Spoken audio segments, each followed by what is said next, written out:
Okay, good morning, you lovely New Zealanders, not Aotearoa rights. We're all New Zealanders. We've got 160 cultures living in this country, and we should all be treated absolutely equally, with no special favours to any culture whatsoever. That is called democracy. Okay, what we're doing is we've been discussing Tikanga, which is Maori law, philosophies, religion, beliefs. It's really a set of religious beliefs, in my opinion. We've been going through a book, a chapter of a book by Adam Plover called The Benefits of Colonization, which I hope you all can get a copy of this and read it for yourself. But I'm going through a particular chapter, chapter 16 of this book, which is very good about Tikanga. Now, what we need to understand is that there are radical Maori who are trying to introduce Tikanga into New Zealand law and make it part of New Zealand law, which would be an absolute disaster, and we must stop that from happening, because then the judicial system is going to be taken over by radical Maori, and that'll be the end of New Zealand for absolutely certain. So how are judges appointed in New Zealand? Well, judges, in case you didn't know, judges are appointed by the Governor General on the recommendation of the Attorney General. So if you get left-leaning Attorney General and left-leaning Governor General, then you get Maori activist judges. And that's what happened 2017 to 2023 in New Zealand. Activist judges were appointed, and so we have a massive a problem. So let's just read from Adam's book here. Among the worst offenders are 3 judges of the Supreme Court.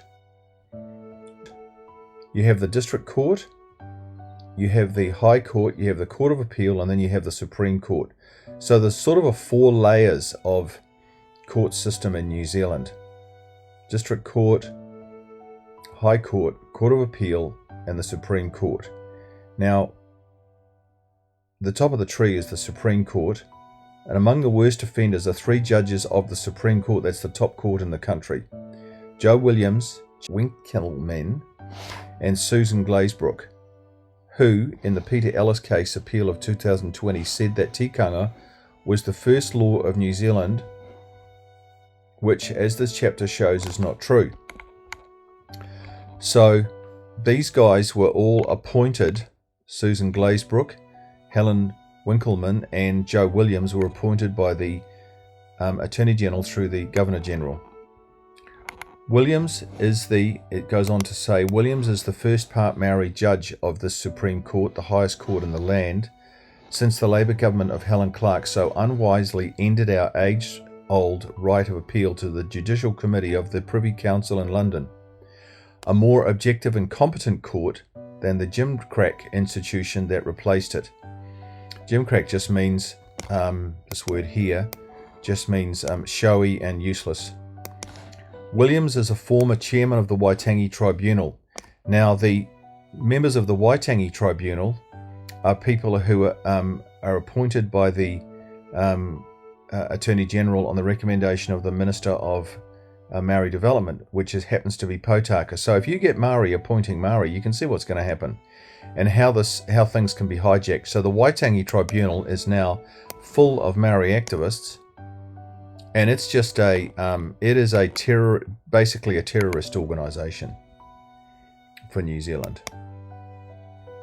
So getting back to this, Williams is a former chairman of the Waitangi Tribunal, where he distinguished, quote, himself by enthusiastically pushing the Y262 report recommending that ownership of all New Zealand's native plants and animals be taken away from the public and handed over to that small group of New Zealanders who can claim a smidgen of Maori blood. This report is the epitome of racism, vengeance, nastiness, and theft. So Williams was this judge who said that all this fauna and native plants and animals should be handed over to Maori, and that's theirs.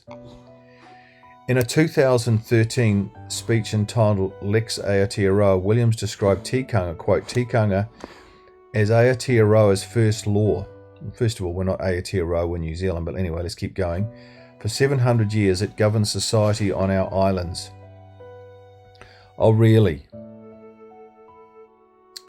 History shows that Maori were warring and fighting, plundering, murdering each other for 700 years. There's only one law, maybe two. There was utu and muru. Utu, which is revenge, and muru, which is plunder. When colonizers imported their common law system, that's the British, when the British came here in 1840 with the treaty, Aotearoa's second law, Tikanga, was mostly pushed aside. Well, of course it was. Why was it pushed aside? Because according to British law, murder, slavery, cannibalism, these were outlawed. These were against the law. So it's no wonder that Tikanga was pushed aside, because it was involving activities and behaviours which were illegal in the British system. The Treaty of Waitangi was supposed to bring the two systems together. No, it was not. You can't have water and oil being mixed. They don't mix. You can't have cannibalism, infanticide, murder and war, slavery, mixed with a British system of democracy. And quite rightly, Adam Plover says this is completely untrue. Tikanga was not a system of law before 1840. It was merely a word for the customs of various tribes, and it differed from tribe to tribe, from place to place, and from time to time. See, this is what happens. If you introduce Tikanga into New Zealand, then it can move and shift like sand. And Maori radicals can make it mean and say what it means and make it mean whatever they want it to mean, which is an impossible situation in a judicial system. A really ridiculously stupid and foolish thing to do if you introduce this as law in New Zealand. Tikanga, says Adam Plover, Tikanga was more a collection of cultural habits of these Stone Age people, and it was heavily laced with revenge, utu, superstition, tapu, and plunder, muru, violence and bloodshed. There it is. That's what it was. Utu, tapu, and muru, and superstitions. Now we want to bring this into New Zealand law. Can you believe that? In an 1825 meeting at Kirikiri between missionaries and 7 leading Ngāpuhi chiefs, Hongi Hika described how the imperatives of Tikanga prevented them from giving up war as a way of life, unquote. Is this what Williams wants? A system of Tikanga? Certainly was not. A system of laws, Tikanga was certainly not. It did not have courts, cases, precedents, clarity or consistency. Or even was it in writing? So I'm going to share more about this tomorrow, because we need to know what Tikanga is. And many New Zealand businesses, I just heard about the Warehouse.